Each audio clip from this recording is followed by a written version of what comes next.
Hi Cubs, it's Hathi here. This week we're going to find out about and prepare for VE Day. So what is VE Day? It is Victory in Europe Day and it marks the day towards the end of the Second World War when the fighting in Europe came to an end, and this was on the 8th of May 1945. Everybody was so glad that the fighting had ended that they had a day of partying and celebrating. The Prime Minister at that time was a man called Winston Churchill, and he declared that the 8th of May would always be a national holiday. We still celebrate this day every year. It is a special year this year because it's the 75th anniversary on Friday. Now this means that the VE Day happened 75 years ago, and in normal times there would be lots of celebrations to mark the day, such as parades and street parties. However, we cannot do these things this year because we're not allowed to gather together in groups at the moment. What we can do though is celebrate it at home with our families. So I thought I would tell you a wee bit about what Cubs and Scouts did during the war to help out. I'll also show you how to make some decorations and some paper models of a Spitfire fighter aeroplane and a Lancaster bomber, both of which were used during World War II. So how does the Scouting movement help in the Second World War? Well, Scouts, Cubs and Girl Guides helped in many areas, including collecting things from houses for recycling, such as paper, metal, rubber and bits of old material. Scouts, because they were older, played a bigger role, and they did really important things like welcoming refugees from Europe at train stations and in their towns and villages. They also helped as part of the air raid precautions. Now they did that by giving out and fitting gas masks, they built shelters, they acted as air raid wardens, they fought fires, they guided people to public shelters when it was really dangerous, and they also saved people from their bombed houses. Some of the Scouts and some of the leaders risked their lives helping others in very dangerous situations during the war, and they were honoured for their bravery by the Scout Association. Sadly though, a few of them were killed while saving others. But an example of one of the happier stories was about a Scout called John Flynn from the Sheffield Scouts, who, during an air raid, he helped a woman who had been rescued from a demolished house.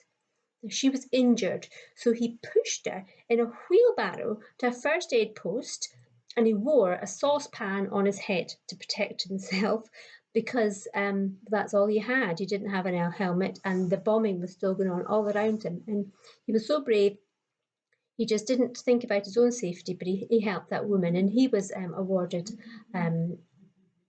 I think it was a medal or something by the Scout Association. But what you'll see on the email I've sent you is there's a link there that will show you what the Scouts did, what acts of bravery they did and their leaders. And it gives you more information about what they did and their stories. You'll also find on the email photos of the Scouts during the war and what they got up to, the things they sort of helped out with. So back to what you can make to celebrate on VE Day. So we can make bunting, which is basically triangles of paper or material attached to string to hang up to make a decoration. So what I've done is I popped on the email some templates of bunting.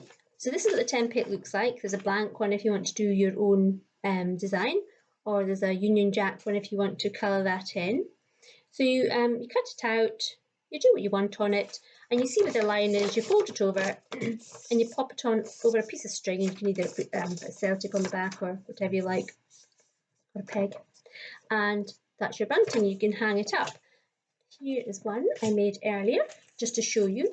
So on the day, back in the day on 75 years ago, they didn't have time to make all these paper bits of bunting. So what they did was just grabbed whatever they could. So it's a bit, things like, as you can see here, I've got a bit of newspaper, some material, cutting out of a magazine, the bunting that I've made myself, another bit of newspaper and some more material. So it looks quite quite effective, and you can hang that up out your window in your garden. Some of my neighbours have already put some flags out their windows, so they're starting early. Speaking of flags, I've also put on a template for a Union Jack. So you just print it off, colour it in, and here I've stuck it onto one of these kebab sticks for a barbecue. If you remember, cut off the pointy bit at the end, so you can wave that on Friday. Now to the model aircraft of the Lancaster bomber and the Spitfire. So on the email, I've added on as an attachment the templates. So they look like this. Quite tricky looking. However, you cut it out and you stick it together and you fold it in places. Now, when you've finished, it should look like this. Here's one I made earlier. Here is my Lancaster bomber. There we are. Now, it looks a bit bash, but there we are. That's the best I could do. There's that one. Then we have the 3D model of the Spitfire. That's the fighter jet. Well, not jet, fighter. Aeroplane. And then we have, this is a glider of the Spitfire. So this should work in theory. Mine does a little bit. So now then, coming to how fiddly it is, I've rated them on the fiddle factor. So the glider is about, I'd say about fiddly, about 4 out of 10, not too fiddly. The 3D Spitfire, about a 6, a little bit fiddly. Lancaster bomber's off the scale. But if I can do it, you can do it. It's best, well, I found it's best with this kind of glue. But if you don't have that, and any other kind of glue, sellotape maybe. But if I can do it, you can do it. It's a challenge. But you've got little smaller fingers than me, so you might be able to do it a bit better. So that's everything that you can do at home. But if you could maybe take some photographs of what you've done and send them in to us, that would be great. So that's all from me at the moment. So happy when you go out on camping this weekend. Yay! Happy camping. See you soon.